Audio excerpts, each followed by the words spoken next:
I am the INTJ who is an INTJ on the internets, and today in my quest for the test we are looking at, it's called SoulTrace, and it piqued my interest because it is not MBTI, Myers-Briggs Type Indicator. It is not the Jungian 8 cognitive functions. It is its own thing. This personality test evolves with your answers. The questions adapt in real time using artificial intelligence. Now, I have taken computer adaptive tests before. I had to take a graduate GMAT test. The questions would get harder as I went along, and that did not help me in the math section at all. It was a terrible, terrible time. But today, I don't have to know the answers, I just have to know myself, and I just have to reflect deeply, so hopefully that will be fine. What's really interesting about this is that it uses 5 color drives. White is the drive towards principled coherence, organizing plans, clarifying expectations, and ensures consistency. So it's structure, organized, fair, conflict averse. So peacemakers.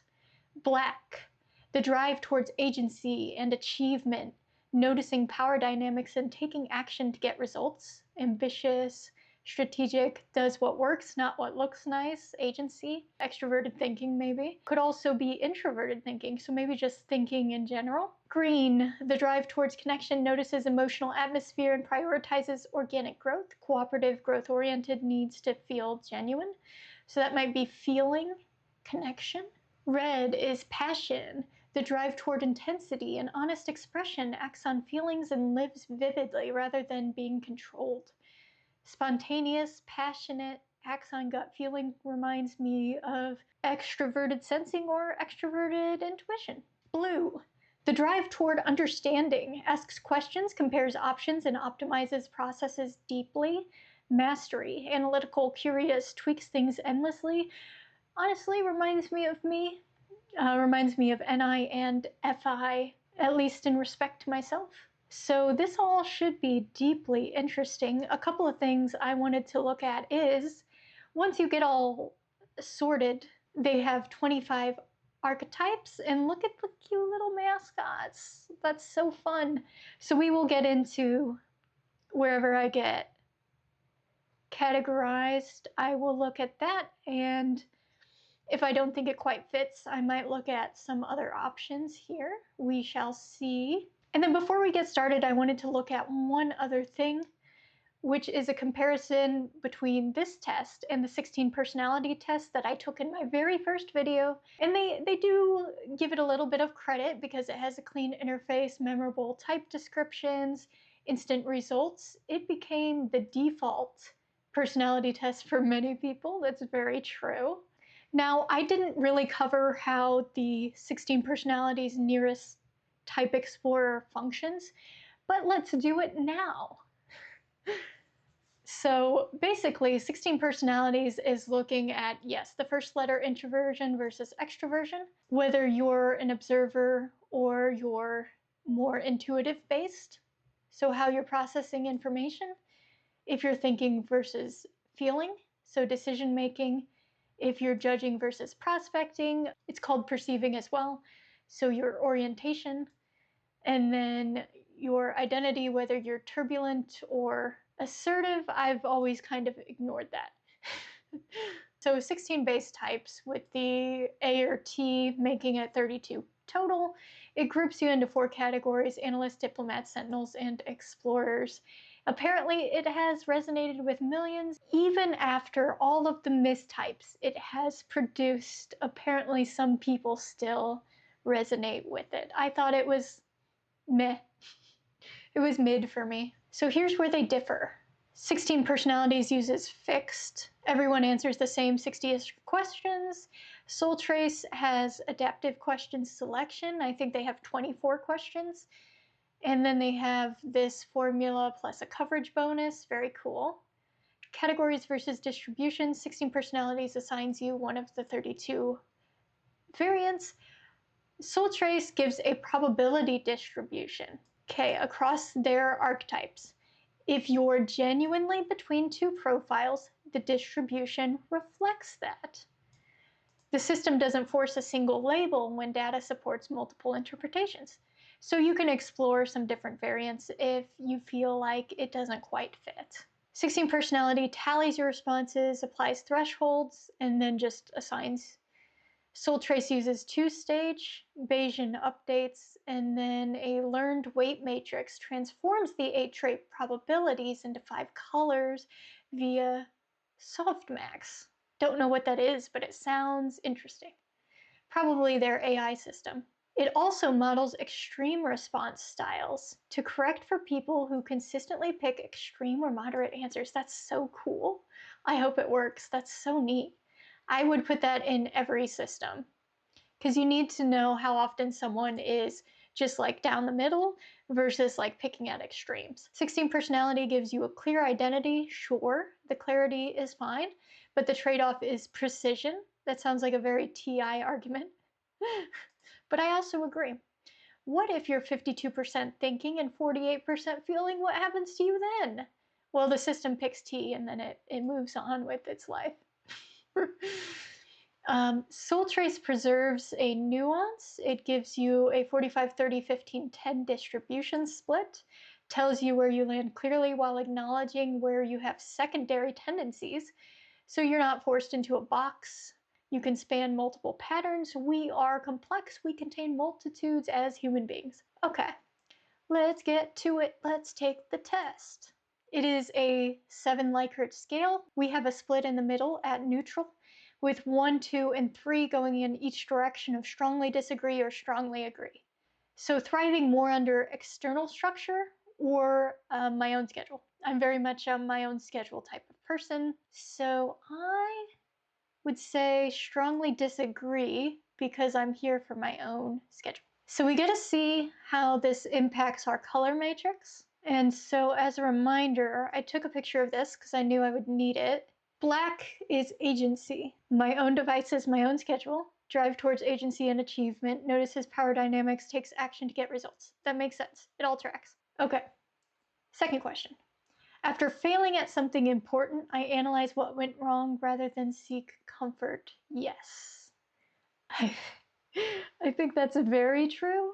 Very, very, very true. If I fail at something important that I think is truly important, I'm probably going to disappear into a hole somewhere and I'm going to have my feelings about it. And you won't see that. You won't ever see that. I will never ask you for comfort. I will comfort myself with my own tears, I suppose. But yeah, I'm going to replay the situation. I'm going to try to pinpoint and figure out what were those points of failure. And I'm going to try to solve for that and hopefully come up with a strategy or a solution moving forward so that I don't repeat those mistakes of the failure and so that I can improve overall, probably. I analyze what went wrong rather than seek comfort 100%. 2 blacks. Am I an INTJ? I prefer mastering familiar skills over constantly learning new ones. I don't know. I like learning skills, but I'm not necessarily good. I'm not necessarily good at skills, especially when they're like extroverted sensing, like dexterity based, some sort of bodily kinesthetic skill. But I would love to learn new skills because I like learning. And mastering, I don't think perfection is necessarily important to me. I do like improvement and I like evolution of a skill over time. So that's a really tough one. Should I go neutral? Is this going to be like my first neutral? Should I ever go neutral? Comment below, what is your stance on answering neutral on tests? Am I truly divided on this? I think I'm divided. I think I will go neutral. Red. The drive towards intensity and honest expression acts on feelings and lives vividly rather than controlled. So it's passion? Okay. I often prioritize ambitious long-term goals over enjoying the present moment. That's true. I want to do less of this. Yeah, focus on long-term goals, but you know, I try to ground myself in the present moment and in reality and sort of enjoy the little comforts. I've definitely been working on that. I'm gonna go with agree because my life pattern would suggest this is true. Okay, red and blue. Blue. The drive towards understanding or mastery asks questions, compares options, and optimizes processes deeply. Yeah, I really identify with that, with blue, I think. I am more motivated by preventing a bad outcome than by achieving a great one. That's true. Yeah, I think I'm very risk adverse, and sometimes whenever you're so focused on status and achieving a great outcome, you might not think or reflect enough. You might take on too much risk, and then you might just go over that cliff. But I think how you make progress over time is like you chunk it out, right? And then you prevent bad outcome, and you're stacking. You're stacking the outcomes. And the outcomes are positive, and you're stacking them. And that's how you build your future. And you build towards your goal. Not just in one shot, but over time by preventing the bad outcomes and promoting the good ones. I'm going to strongly agree with that. Is that controversial? Let's see. So I got the ambition, the passion, and a little bit of green, which is the drive towards connection, notices emotional atmosphere, and prioritizes organic growth. Okay, organic growth. That's what I'm prioritizing. Yes, I agree with that. I notice when systems or processes are inefficient and feel compelled to improve them. Absolutely. Oh, I can't stand it if something is inefficient. I just have to get in there and tinker, and I'm like, no, we're destroying this. We're throwing it out. We're going to build it better. Okay, so now I am blue, black, and red. I think I turned things back to blue, which is understanding and understanding processes. When someone is struggling, my first instinct is to offer solutions, not emotional comfort. I feel a little called out here. My first instinct would be to offer solutions. That's absolutely correct. However, if it's someone I care about, I will defer to them. If they want solutions, I can offer solutions. I can offer that. If they want support, I can just listen and be there and offer support. If they want emotional comfort, I don't understand why they're coming to me, but I will do my best. If that's what they want, if I'm the only one around and they're like, you know what, they're like, I don't want too much emotional comfort. I want like the most awkward hug possible in this situation. Then yeah, that's fine. I will try to deliver a hug if that's needed. Yeah. But yes, it is my first instinct to offer solutions. Yes. Should I dial that back? Probably not. I got a little white in here. The drive toward principled coherence, organized plans, clarifies expectations, and ensures consistency. Structure, organized, fair, conflict averse. Very true of me, yeah. I find myself drawn to mentoring or nurturing roles, even informally. Mentoring, yes, nurturing, no. Facilitating, yeah. I would definitely want to facilitate people, help empower them, help them grow and achieve things over time by recognizing their individual strengths, especially if it's someone I care about. Yeah, for sure. But I also need permission to be in the mentoring role because I'm not just going to push that upon someone. So I am going to somewhat agree. I don't necessarily interfere in other people's lives unless they want me to be there. Okay, a little bit of connection and growth. I see that. Okay. I hold myself to higher standards than I hold others. I think that's true. I hold myself to very high standards. I'm not a perfectionist by any means, but there is a certain threshold of minimum performance that I have to give to everything I'm involved in. I have to try to do my best. And it may not be perfect, but I am trying, I am putting in the effort. I don't necessarily hold everyone to that same standard because they might not take everything as seriously as I do.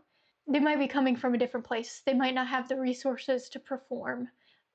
All of these different things that kind of adjust my expectations. Like, I'm not going to hold people to standards. I am hoping that they're going to sort of monitor themselves and hold themselves to certain standards, but not everyone does, you know? I strongly agree with that, yes. So now we are blue, understanding black ambition and power dynamics in problem solving. And then white is structure and clarity. I am energized by high stakes, high pressure situations more than calm, predictable ones. No. I am not a thrill seeker. I only play one on TV.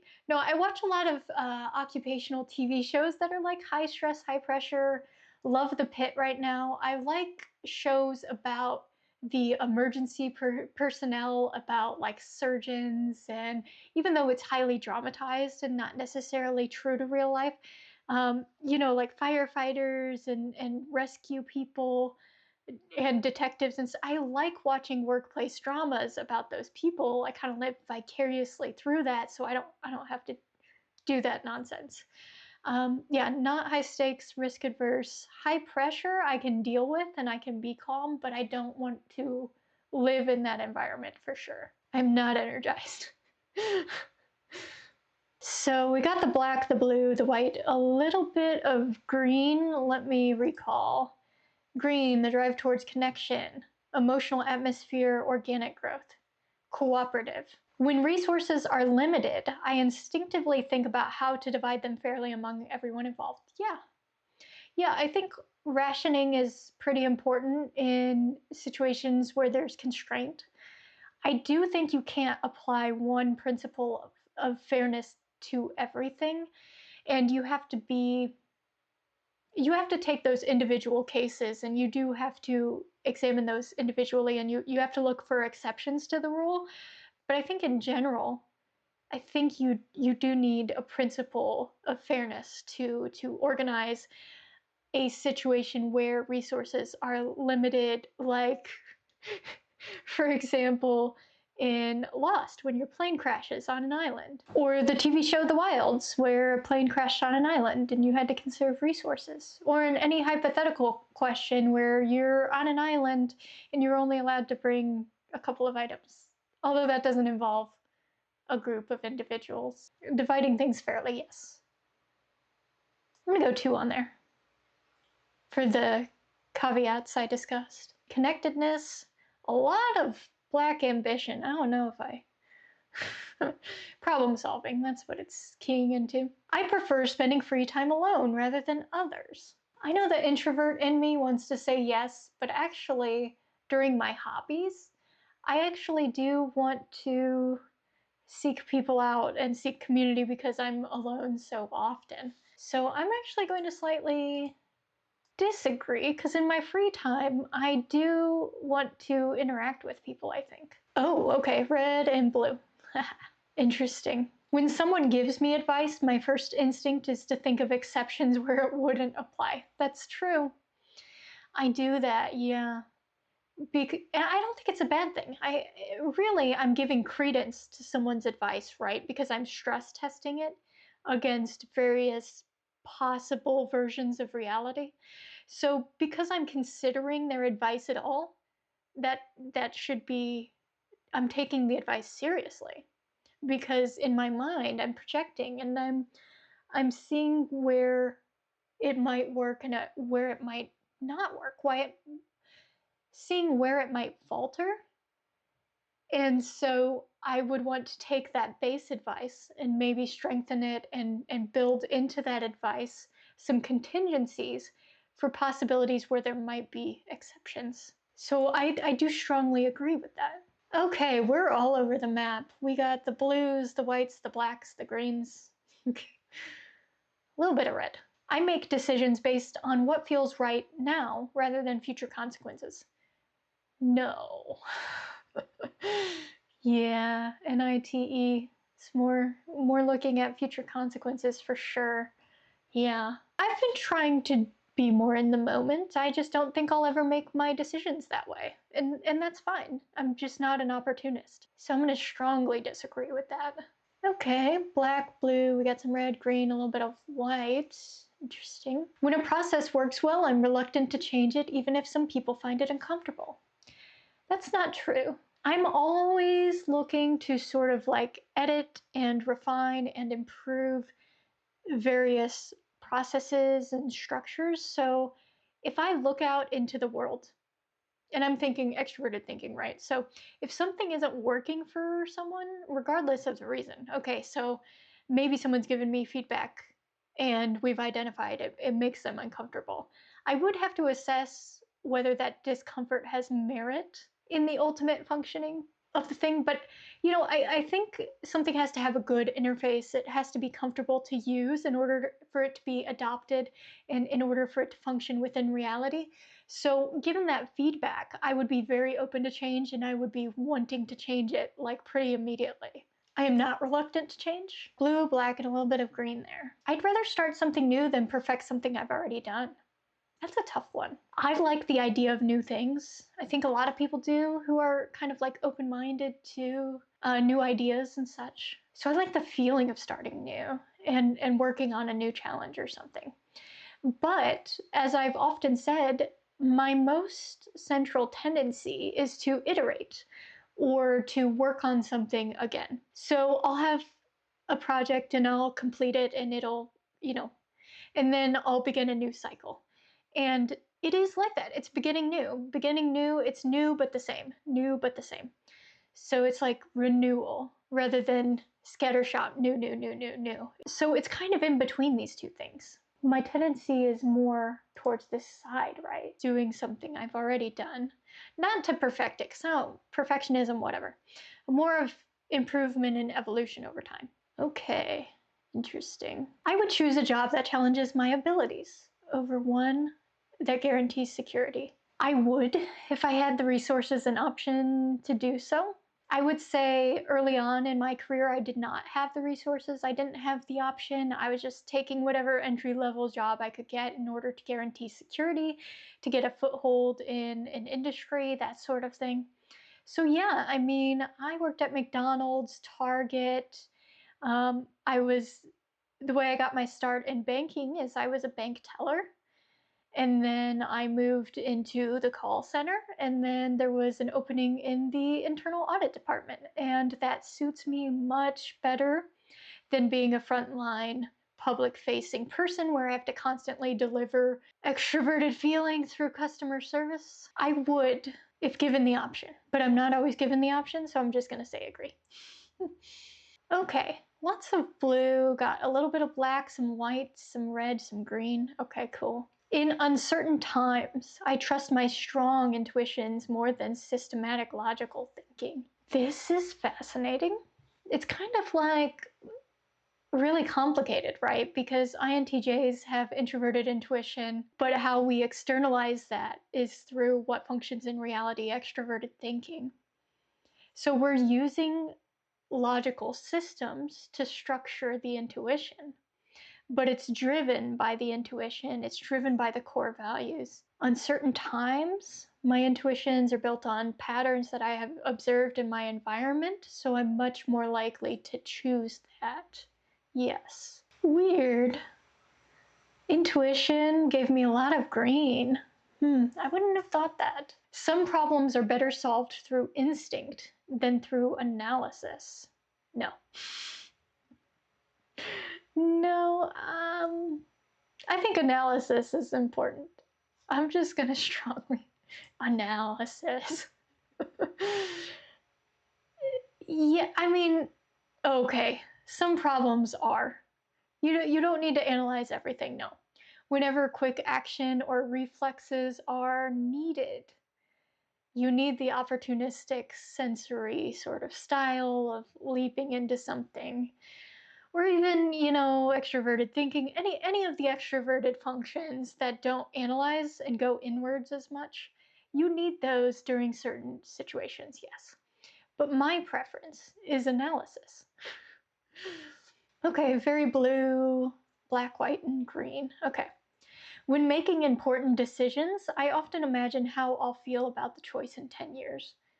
Yes and no. I look at things in such an iterative way, right? And contingency planning. And so, like, even if I do have a fixed goal in 10 years, I'm constantly reanalyzing and readjusting and rescoping that. And I don't have a very solid memory. So, thinking back 10 years, it's 2026, so back to 2016. I know I wanted to pursue something in relation to economics or banking or accounting, something within that realm or sphere. So just out of college, I had just briefly to reorient my life, I had moved back home with my parents. For a brief stint of time, I was living in the basement just until I could get my finances together and find a place to live and decide what I wanted to do. I was working at Target because I was unemployed and couldn't find a job that met my skill level and what I wanted to do with my abilities. My best friend was doing an extra year in college, so I went to live with her for like a semester while she finished up her degree, and I was working at McDonald's. And then I went to live with my grandmother. She had had some health issues, so I went to live with her to spend some time with her, and we had a fantastic time living together. And I had moved states. So again, I was unemployed and underemployed. I was working at McDonald's, and I was working part-time at McDonald's and part-time as a bank teller. So I got started in like sort of the banking industry. And then I was getting an accounting certificate so that I could pursue something really specific to accounting and open those doors. So 10 years ago, the decisions I made at that time, was I thinking or imagining how I would feel in 10 years? No. I was thinking, is this decision consistent with where I want to go in the future? So I'll only slightly agree. Interesting. Okay. I seek out difficult tests because I want to test what I'm capable of. Yeah, I think I would prefer to challenge my abilities than to always take the safe route. But it's in certain realms where I feel comfortable. I'm always looking to challenge the mind and challenge my skill set and learn something new. I'm always wanting to learn. But I'm not going to try a difficult task that's related to extroverted sensing. Probably not. It's hard to say on that one. Should I bump it up? Okay, a lot of like structure, okay, I'm glad I still have sort of like the curiosity of mind, a little bit ambition, a little bit of passion. Nice. I'm willing to bend my principles when the stakes are high enough. Not really, because I feel like there's always a way where you can stand on principle and still eventually achieve what you're going to achieve. You may lose a battle, but you will win the metaphorical war, I suppose. And standing on principle, I think to me is very important. So I don't think I'm willing to do it. Interesting. I'm very blue. When learning something new, I prefer to figure it out myself rather than follow a guide. I think that's mostly true. I do like to get in there and think about it and see it for myself. But what's really interesting is, like, I will do a lot of research. If I'm playing a board game for the first time, I'm gonna take the manual, I'm gonna read it, but I'm not gonna read it line for line. I will skim it, and I'm like, okay, I get the gist, I get the idea, let's play it a little bit, and if an issue comes back up, we will reference the guide, we'll bring that back in, we will look at the rule variant, and we'll figure it out in the moment together. Do I slightly agree? Am I neutral on it? I do research, but I don't necessarily like follow a guide. I kind of cherry pick. Yeah, I don't know about that one. That one was tough. I am comfortable with silence in conversations and don't feel the need to fill every pause. That's true. I kind of leave it up to the other person to decide if they need to fill space. I'm like, does the other person seem uncomfortable with this silence? Or are we fine giving this room to breathe?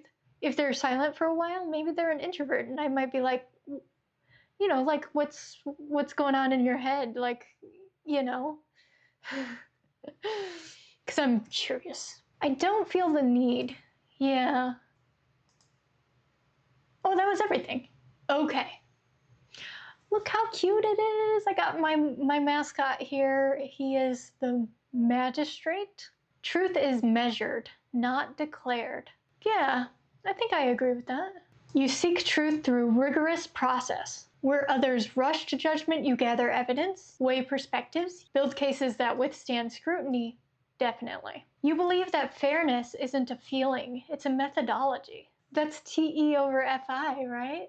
Because I really value fairness, and I'm projecting that or externalizing that into the world through TE systems that I'm constantly iterating upon. Interesting. Yeah. Your mind naturally constructs frameworks for evaluating claims. It does. And you apply them consistently regardless of who stands before you. Yeah, I don't really care about status. I care about merit.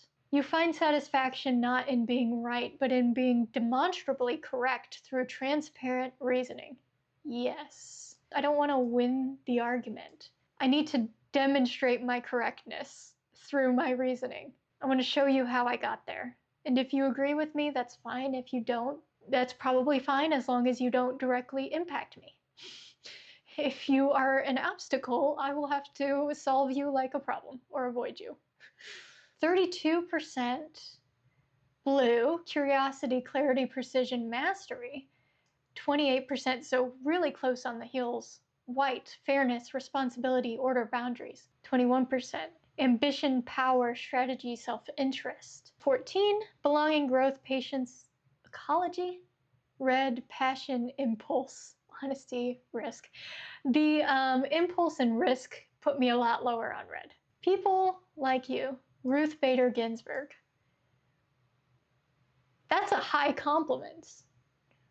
Shout out to Ruth Bader Ginsburg. Atticus Finch, interesting. Marcus Aurelius, interesting, the philosopher. People recognize you by your measured approach to everything. I think that's very true. You're the one who asks for sources. I am. Refuses to accept conclusions until you've examined the premises. Yeah.